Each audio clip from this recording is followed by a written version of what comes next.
Well being. आज इस video में हम पढ़ेंगे what do mean by the well being and the factors, right. Factors और आप कह सकते हो उनके बारे में, उसके मॉडल्स। तो जब हम बात करते हैं वेल बीइंग की, तो लोग देखिए बहुत सारे मिसकंसेप्शन होते हैं उनके अंदर पे, और मिसअंडरस्टैंडिंग भी आप कह सकते हैं वेल बीइंग के नाम पर।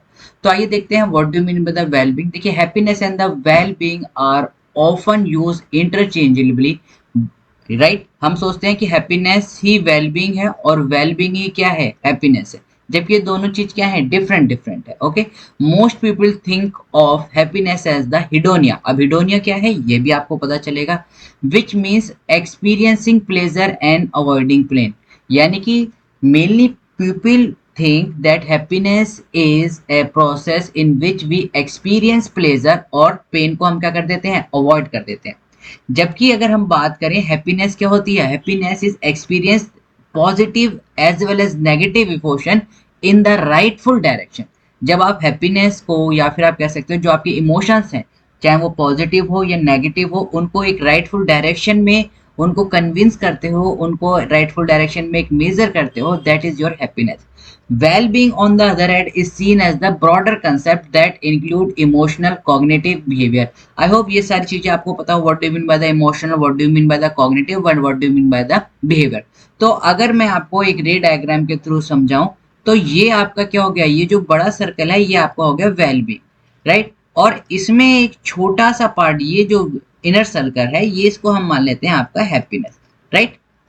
तो ये था आपका वेल बीइंग एंड हैप्पीनेस। अब और इसके बारे में इतना सा तो लिख नहीं सकते, राइट। इसके बारे में और पढ़ते हैं। वीडियो में आगे बढ़ने से पहले नए आए हैं, सब्सक्राइब करें, बेल आइकन को जरूर दबाएं ताकि फ्यूचर में आपको वीडियो जरूर मिलती रहे। और प्लीज थोड़ा बहुत हम लोगों को भी मोटिवेशन मिलता है जब आप लोग सब्सक्राइब करते हैं, तो प्लीज सब्सक्राइब जरूर करके जाइए। देखिए जब हम बात करते हैं वेल बीइंग की, तो वेल बीइंग आपकी 3 पार्ट्स में डिवाइडेड है। सबसे पहले आता है आपका हिडोनिक, दूसरा होता है आपका सोशल, और तीसरा होता है इडियोमोनिक। क्या क्या इनका मतलब है, आइए वो भी देख लेते हैं। देखिए जब हम हिडन की बात करते हैं, तो हम बात करते हैं सब्जेक्ट वेलबींग की, राइट। सब्जेक्ट वेलबींग की, यानी कि अब उसके अंदर आपके कौन कौन से 2 पार्ट होते हैं, कौन कौन से 2 पार्ट, एक इफेक्टिव जो कि अभी हमने ऊपर पढ़ा था, और आपका कॉग्निटिव। अब इफेक्टिव क्या होता है, इफेक्टिव मीन्स आपके इमोशंस या फिर किसी भी चीज के जो आपको नेगेटिव और पॉजिटिव इफेक्ट मिल रहे हैं, इसके होते हैं पॉजिटिव इफेक्ट और नेगेटिव इफेक्ट। कॉग्निटिव, ये कॉग्निटिव जहां भी आए, ये किससे रिलेटेड है, आपका ब्रेन से रिलेटेड, राइट। अब ब्रेन की हम कैसे बात करते हैं कि आपकी जो लाइफ सेटिस्फेक्शन है, राइट। लाइफ सेटिस्फेक्शन मीन्स कि are you satisfied with your life, right. If you have some kind of potential, और उस पोटेंशियल को आप सही से यूज कर पा रहे हैं, नहीं कर पा रहे, that is a major factor in the life satisfaction.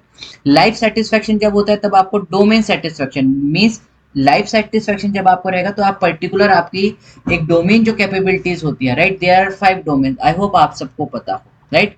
5 domain होते हैं एज ए ह्यूमन इंडिविजुअल, और वो 5 के 5 आपके अलग अलग क्या होते हैं, सेटिस्फाई रहते हैं, राइट। तो ये होती है आपकी हिडोनिक पर्सनैलिटी, आपने सुना भी होगा, आई होप आपने सुना हो hedonic personality, that is subjective wellbeing. Okay, दूसरा हमारा टाइप होता है वेलबींग का social wellbeing. Social wellbeing means की सोसाइटी को कितनी जल्दी अडेप्ट करता है, सिचुएशन को कितनी जल्दी अडेप्ट करता है, राइट। जब हम सोशल वेलबींग की बात बात करते हैं, इसका सोशल का मतलब होता है सोशल वेलबींग।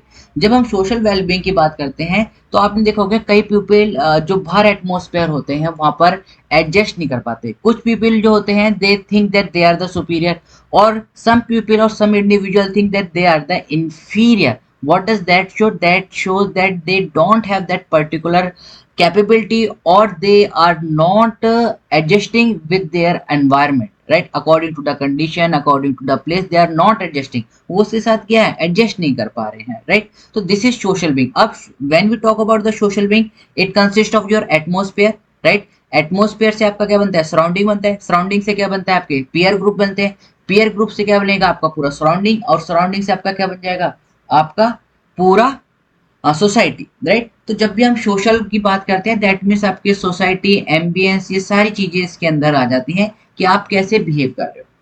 थर्ड वन जो कि हमने बात की थी इडियोमोनिक। अब इडियोमोनिक क्या रहता है, आपका साइकोलॉजिकल वेलबींग। यही हमने ऊपर 3 की बात करी थी।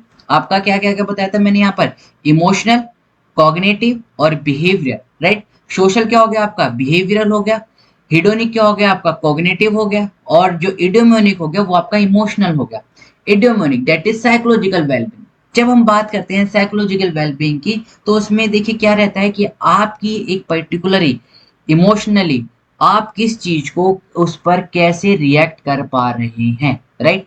एग्जाम्पल से समझते हैं कि आप अपने आप को कितना सेल्फ एक्सेप्ट कर पा रहे हैं right now, in which condition you are right now, right. कुछ लोग अपने आप को एक्सेप्ट नहीं कर पा रहे होते कि यार मेरी कैपेबिलिटी इससे बहुत ज्यादा थी और मैं यहाँ पर ही रह गया, राइट। मेरे को ये काम करने चाहिए थे। दिस इज सेल्फ एक्सेप्टेंस, कि आप अपने आप को एक्सेप्ट नहीं कर पा रहे। इन्वायरमेंटल मास्टरी दैट मीन्स कि जिस इन्वायरमेंट में आप रह रहे हो उसके अकॉर्डिंग आप बिहेव कर पा रहे हो या नहीं कर पा रहे, राइट। अब आप गए हो किसी अच्छी जगह, लेकिन आप बात कर रहे हो जैसे कि आप नॉर्मल अपने घर में बात करते हैं, that is not the environmental mastery. Positive relationship, अब ये पॉजिटिव रिलेशनशिप किससे होते हैं, आपके बिहेवियर से होते हैं। बिहेवियर से पता चलता है कि how you are communicating with the others and how they are communicating with you. So this is the positive relationship, right. Purpose in life and the personal growth, ये सारी चीजें आपकी किसके आती हैं, साइकोलॉजिकल वेलबींग के अंदर आती हैं। ये मैंने आपको यहाँ पर एज ए समरी के रूप में आपको सोशल वेलबींग या फिर आप कह सकते हैं वेलबींग आपको समझाया है, राइट।